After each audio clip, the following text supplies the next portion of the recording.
Mars by Rich von Holt. Mars. I can tell you what the sun feels like on my skin on Mars. I lived on Mars with groups of people and alone for half my life. Everyone thought we had to leave Earth because we were destroying it. That is not true. We left Earth because someone wanted to destroy it, but I will get to that in a minute. Being on Mars was no different from being on Earth. There are no little green guys with big black eyes trying to probe us. There were, however, unique animals that would try to kill us. That could happen even on Earth. They said in 2025 people would travel to Mars, but that was false. When I got to Mars, there were already cities built by people traveling there to do so from years ago. No skyscrapers or anything, but mall-like places that had supermarkets and giant rooms. Before I left Earth, I remember when my friends would vacation there. This was before it was optional. Living on Mars was the reverse of living on Earth. In the day we slept, and at night we woke up. You got to know everyone in your group very well until they died, and you had to find another group. That was hard at first. Groups did not like letting new people in. The reason we had to leave Earth is that there was a celestial being looking for life in each quadrant of the universe. We know this because we were watching him. I worked for a very prestigious man who had developed this equipment. It is hard to explain. We always said this man was a time traveler and a celestial being himself.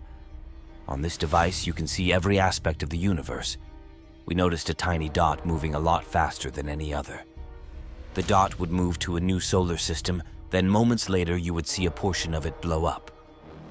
We knew the portion that was turned to dust had living beings on it. Once we saw this, we knew he was coming to destroy Earth. Before this, I had never been to Mars, but I knew I would be heading there soon. Watching the little dot was terrifying. We were not allowed to let the public know this was happening. We had a countdown, and it was moving fast. The dot was going from one galaxy to another at the speed of light. He moved so fast between planets.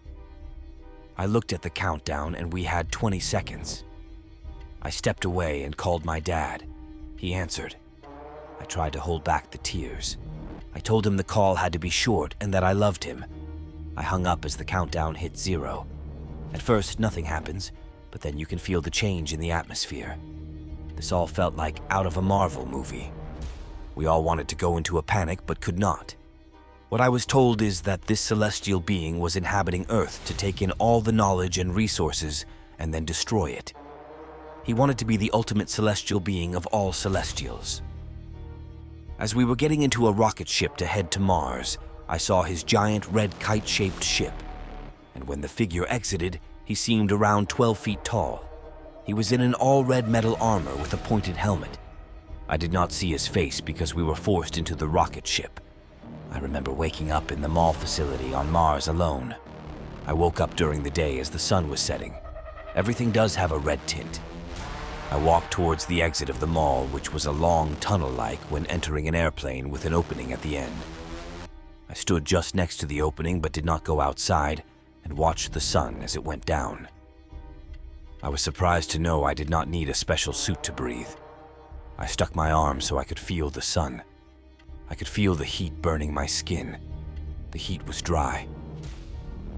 Over the next handful of years, I remained alone. Alone on a new planet. A planet that would never feel like home.